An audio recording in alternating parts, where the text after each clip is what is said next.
Percy Jackson and the Lightning Thief. To Haley, who heard the story first. Chapter 1. I accidentally vaporized my pre-algebra teacher. Look, I didn't want to be a half-blood. If you're reading this because you think you might be one, my advice is close this book right now. Believe whatever lie your mom or dad told you about your birth and try to lead a normal life. Being a half-blood is dangerous. It's scary. Most of the time, it gets you killed in painful, nasty ways. If you're a normal kid reading this because you think it's fiction, great. Read on. I envy you for being able to. Believe that none of this has ever happened. But if you recognize yourself in these pages, if you feel something stirring inside, stop reading immediately. You might be one of us. And once you know that, it's only a matter of time before they sense it too. And they'll come for you. Don't say I didn't warn you. My name is Percy Jackson. I'm 12 years old until a few months ago. I was at boarding school at Yancey Academy, a private school for troubled kids in upstate New York. Am I a troubled kid? Yeah, you could say that. I could start at any point in my short, miserable life to prove it, but things really started going bad last May when our 6th grade class took a field trip to Manhattan.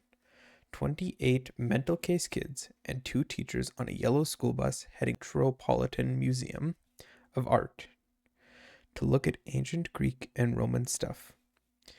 I know it sounds like torture. Most Yancey field trips were, but Mr. Bruner, our Latin teacher, was leading this trip, so I had hopes. Mr. Bruner was this middle-aged guy in a motorized wheelchair. He had thinning hair and a scruffy beard, and a frayed tweed jacket, which always smelled like coffee. You wouldn't think he'd be cool, but he told stories and jokes and let us play games in class.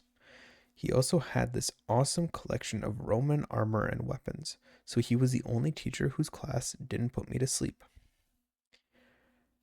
I hoped this trip would be okay. At least I hoped that for once I wouldn't get into trouble. Boy, was I wrong. See, bad things happened to me on field trips. Like at my 5th grade school, when we went to the Saratoga battlefield. I had this accident with a Revolutionary War cannon. I wasn't aiming for the school bus, but of course I got expelled anyways. And before that, at my 4th grade school, when we took a behind-the-scenes tour of the Marine World Shark Pool, I sort of hit the wrong lever on the catwalk, and our class took an unplanned swim. And the time before that, well, you get the idea. This trip, I was determined to be good. All the way into the city, I put up with Nancy Bobofet, the frickly, red-headed kleptomaniac girl, hitting my best friend Grover in the back of the head with chunks of peanut butter and ketchup sandwiches. Grover was an easy target. He was scrawny, he cried when he got frustrated, he must have been held back several grades because he was the only 6th grader with acne and the start of a wispy beard on his chin. On top of all of that, he was crippled. He had a note excusing himself from PE for the rest of his life because he had some kind of muscular disease in his legs. He walked funny, like every step hurt him, but don't let that fool you. You should have seen him run when it was enchilada day in the cafeteria. Anyway, Nancy Bobofet was throwing wads of sandwich that stuck in his curly brown hair, and she knew I couldn't do anything to her because I was already on probation. The headmaster had threatened me with death by in-school suspension if anything bad, embarrassing, or even mildly entertaining happened on this trip.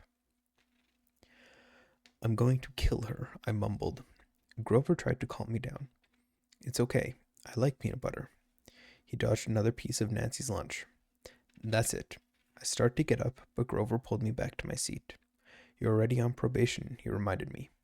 You know who will get blamed if anything happens. Looking back on it, I wish I'd decked Nancy Bobofet right then and there. In-school suspension would have been nothing compared to the mess I was about to get myself into. Mr. Bruner led the museum tour. He rode up front in his wheelchair, guiding us through the big echoing galleries, past marble statues and glass cases full of really old black and orange pottery.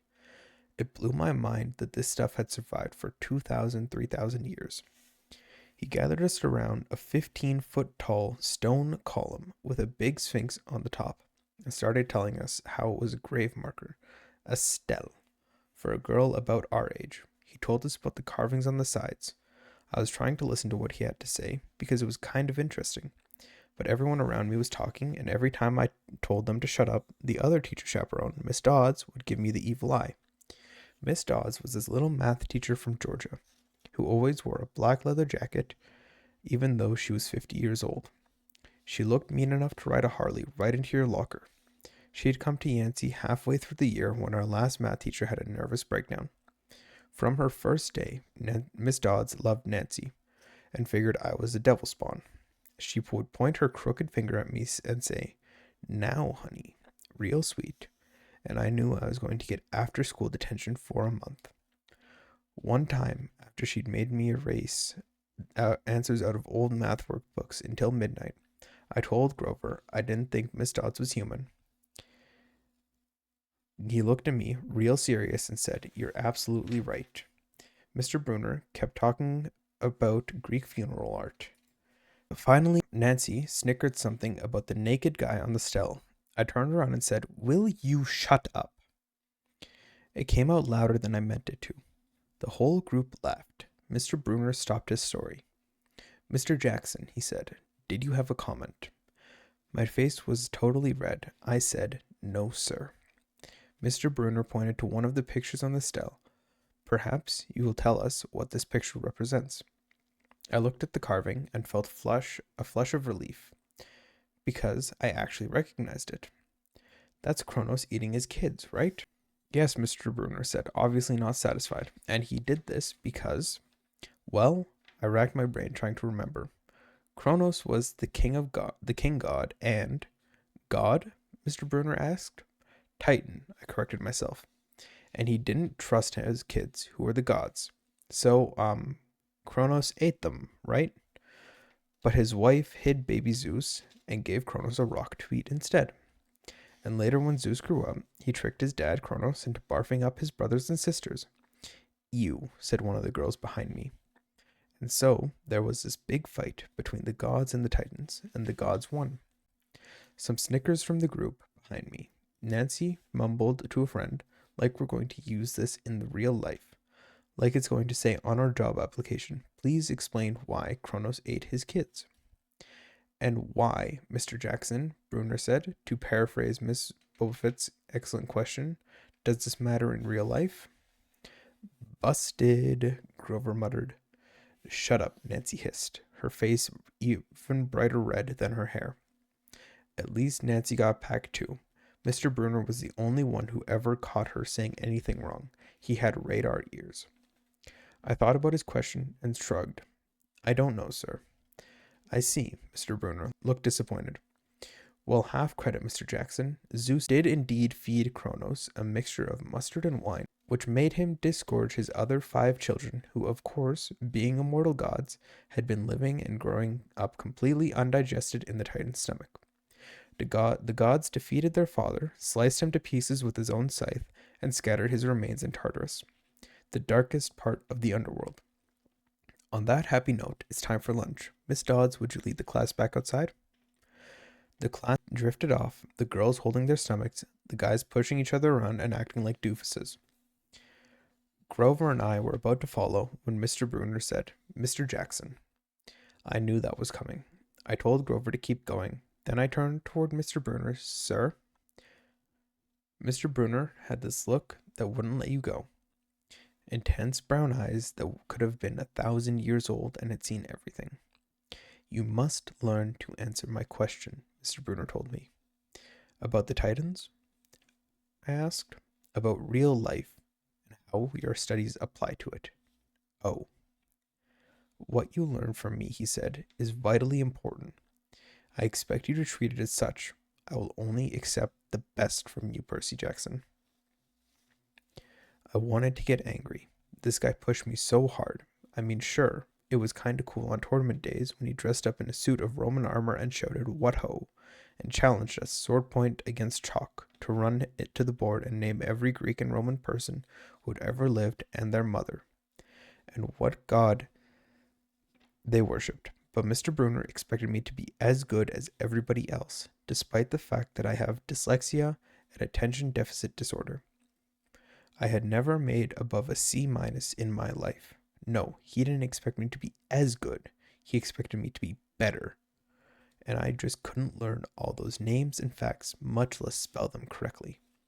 I mumbled something about trying harder while Mr. Bruner took one long, sad look at the steel, like he had been at this girl's funeral. He told me to go outside and eat my lunch. The class gathered on the footsteps of the museum, where we could watch the huge foot traffic along Fifth Avenue. Overhead, a huge storm was brewing, with clouds blacker than I'd ever seen over the city. I figured maybe it was global warming or something, because the weather all across New York State had been weird since Christmas. We had massive snowstorms, flooding, wildfires from lightning strikes. I wouldn't have been surprised if there was a hurricane blowing in. Nobody else seemed to notice. Some of the guys were pelting pigeons with Lunchable crackers. Nancy was trying to pickpocket something from a lady's purse, and of course, Miss Dodds wasn't seeing a thing. Grover and I sat on the edge of the fountain, away from the others. We thought that maybe if we did that, everyone wouldn't know we were from that school. The school for losers, freaks who couldn't make it elsewhere. Detention? Grover asked. Nah, I said. Not from Bruner. I just wish he'd lay off me sometimes. I mean, I'm not a genius. Grover didn't say anything for a while. Then, when I thought he was going to give me some deep philosophical comment to make me feel better, he said, "Can I have your apple?" I didn't have much of an appetite, so I let him take it. I watched the stream of cabs going down Fifth Avenue and thought about my mom's apartment, only a little ways uptown from where we sat. I hadn't seen her since Christmas. I wanted so bad to jump in a taxi and head home. She'd hug me and be glad to see me, but she'd be disappointed too. She'd send me right back to Yancey, remind me that I had to try a little harder. Even if this was my sixth school in 6 years, I was probably going to be kicked out again. I wouldn't be able to stand that sad look she'd give me. Mr. Bruner parked his wheelchair at the base of the handicapped ramp. He ate celery roll while he read a paperback novel. A red umbrella stuck up from the back of his chair, making it look like a motorized cafe table. I was about to unwrap my sandwich when Nancy appeared in front of me with her ugly friends. I guess she'd gotten tired of stealing from the tourists and dumped her half-eaten lunch in Grover's lap. Oops, she grinned at me with her crooked teeth. Her freckles were orange, as if somebody had spray-painted her face with liquid Cheetos.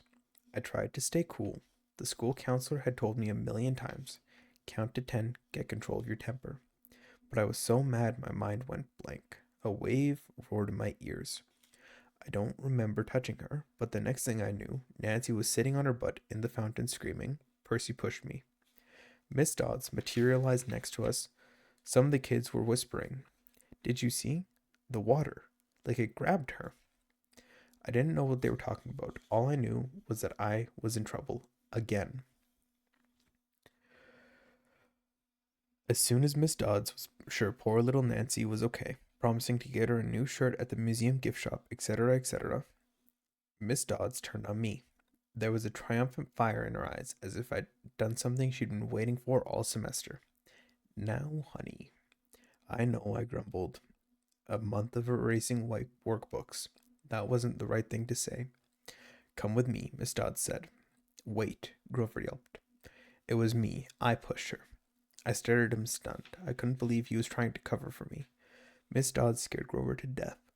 She glared at him so hard his whiskery chin trembled. "I don't think so, Mr. Underwood. But you will stay here." Grover looked at me desperately. "It's okay, man," I told him. "Thanks for trying." "Honey," Miss Dodds barked at me. "Now." Nancy smirked. I gave her my deluxe "I'll kill you later" stare. Then I turned to face Miss Dodds, but she wasn't there. She was standing at the museum entrance, way at the top of the steps, gesturing impatiently at me to come on. How'd she get there so fast? I have moments like that a lot. when my brain falls asleep or something, and the next thing I know, I've missed something as if a puzzle piece fell out of the universe and left me staring at the blank piece placed behind it. The school counselor told me this was part of the ADHD, my brain misinterpreting things. I wasn't so sure. I went after Miss Dodds. Halfway up the steps, I glanced back at Grover. He was looking pale, cutting his eyes between me and Mr. Bruner, like he wanted Mr. Bruner to notice what was going on. But Mr. Bruner was absorbed in his novel. I looked back up. Miss Dawes had disappeared again. She was now inside the building at the end of the entrance hall. Okay, I thought, she's going to make me buy a new shirt for Nancy at the gift shop. But apparently, that wasn't the plan. I followed her deeper into the museum. When I finally caught up to her, we were at the back in the Greek and Roman section. Except for us, the gallery was empty. Miss Dodds stood with her arms crossed in front of a big marble frieze of the Greek gods. She was making this weird noise in her throat, like growling. Even without the noise, I would have been nervous. It's weird being alone with a teacher, especially Miss Dodds. Something about the way she looked at the frieze, as if she wanted to pulverize it. You've been giving us problems, honey, she said. I did the safe thing. I said, yes, ma'am. She tugged on the cuffs of her leather jacket. Did you really think you would get away with it? The look in her eyes was beyond mad. It was evil. She's a teacher, I thought nervously. It's not like she's going to hurt me. I said, I'll try harder next time, ma'am. Thunder shook the building. We are not fools, Percy Jackson, Miss Dodds said. It was only a matter of time before we found you out. Confess and you will suffer less pain. I didn't know what she was talking about. All I could think of was the teachers must have found the illegal stash of candy I'd been selling out of my dorm room. Or maybe they'd realized I'd got my essay on Tom Sawyer from the internet without ever reading the book. And now they were going to take away my grade. Or worse, they were going to make me read the book. Well, she demanded. Ma'am, I don't. Your time is up, she hissed. Then the weirdest thing happened. Her eyes began to glow like barbecue coals. Her fingers stretched, turning into talons. Her jacket melted into large, leathery wings. She wasn't human. She was a shriveled hag with bat wings and claws, and a mouth full of yellow fangs, and she was about to slice me to ribbons. Then things got even stranger. Mr. Bruner, who'd been out in front of the museum a minute before, wheeled his chair into the doorway of the gallery, holding a pen in his hand. What ho, Percy, he shouted, and tossed the pen through the air. Miss Dodds lunged at me. With a yelp, I dodged and felt talons slash the air next to my ear. I snatched the ballpoint pen out of the air, but when it hit my hand, it wasn't a pen anymore. It was a sword. Mr. Bruner's bronze sword, which he always used on Tournament Day. Miss Dodds spun around toward me with a murderous look in her eyes. My knees were jelly. My hands were shaking so bad I almost dropped the sword. She snarled, Die, honey. And she flew straight at me. Absolute terror ran through my body. I did the only thing that came naturally. I swung the sword. The metal blade hit her shoulder and passed clean through her body as if she were made of water. Hiss, hiss. Miss Dodds was a sandcastle in a power fan. She exploded into a yellow powder, vaporized on the spot, leaving nothing but the smell of sulfur and a dying screech and a chill of evil in the air, as if those two glowing eyes were still watching me. I was alone. There was a ballpoint pen in my hand. Mr. Bruner wasn't there. Nobody was there but me. My hands were still trembling. My lunch must have been contaminated with magic mushrooms or something. Had I imagined the whole thing? I went back outside. It had started to rain. Grover was sitting by the fountain, a museum map tented over his head. Nancy was still standing there, soaked from her swim in the fountain, grumbling to her ugly friends. When she saw me, she said, I hope Miss Kerr whipped your butt. I said, Who? Our teacher, duh. I blinked. We had no teacher named Miss Kerr. I asked Nancy what she was talking about. She just rolled her eyes and turned away. I asked Grover where Miss Dodds was. He said, Who? But he paused first, and he wouldn't look at me, so I thought he was messing with me. Not funny, man, I told him. This is serious. Thunder boomed overhead. I saw Mr. Bruner sitting under his red umbrella, reading his book as if he'd never moved. I went over to him. I looked up a little distracted. Ah, that would be my pen. Please bring your own writing utensil in the future, Mr. Jackson. I handed Mr. Bruner his pen. I hadn't even realized I was still holding it. Sir, I said, where's Miss Dodds? He stared at me blankly. Who? The other chaperone, Miss Dodds, the pre-algebra teacher. He frowned and sat forward, looking mildly concerned. Percy, there is no Miss Dodds on this trip. As far as I know, there has never been a Miss Dodds at Yancey Academy. Are you feeling all right?